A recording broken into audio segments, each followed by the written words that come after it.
Здравствуйте, Хазрат. Что за здравствуйте? Ассалям алейкум девать. Нам никак надо читать. Никах так никах. Утарагас. Может, давай принесем просто... Накмалайнисан нажми. Не мой. Здоровайся. Hello. Bu bizning kishi tegelme. Yok, Angliyadan kelген, Лабзи. Angliyada? Koyan? Internetте tanıştık. Bulsun Müslüman avılımı internet. Müslüman tegel. Bir bulutsun Müslüman mı? Müslüman tegel şul abi. Etiyaniyinin rizalığı var mı? Это обязательно? Конечно обязательно. Откырı gayrıga çıkasın. Elde etiyaniyinin rizalığını almapsın. Зато onun kvartiri var. Kvartirda bakıt değil. İnternetten kelgen kiyev Müslümanlıkını alsın. Әрі сау болыңыз. Sağ olunuz.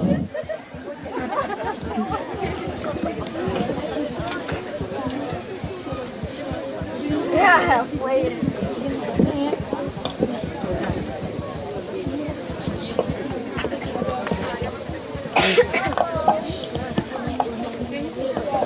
Esselamu aleyküm Hazret. Esselamu aleyküm Utaragız.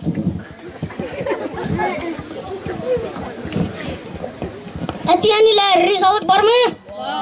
Meher verildi mi? Verilgen. Allah'a şükür ikiniz de Müslüman. Şehadet sözlerini bilesiniz mi? Білеміз. Eytip bakınız. Eşhedü en la ilahe illallah. Eşhedü enne Muhammed abduhu ve resuluhu.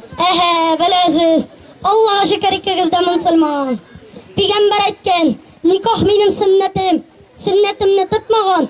Ümmetimden tegil degen. Birincisi dinni bulunuz.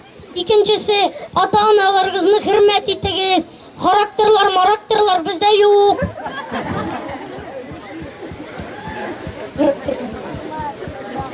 Bir-birinizni abijat etmegiz.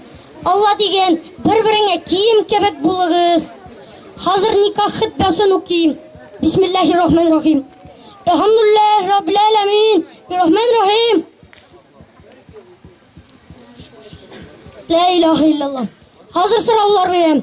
Selime, Nur İslam kızı, sen Habib Ömeroğlu'na riza bulup bardın mı? Риза болып бардым. Riza bulup. Риза болып.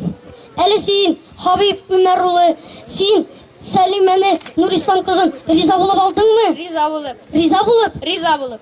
İşte hizmet yeniler. Eyle kızda kakalık. Ya Rabbim, bakıtlı kılbalarını şatlıkta azın ömürde yaşasınlar. İlahim amin.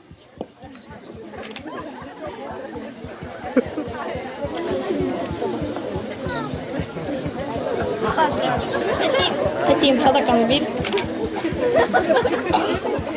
Rabbena atina fid dunya hasenet ve fil ahireti hasenet azabın nas bi rahmetike ya erhamur rahim. Amin.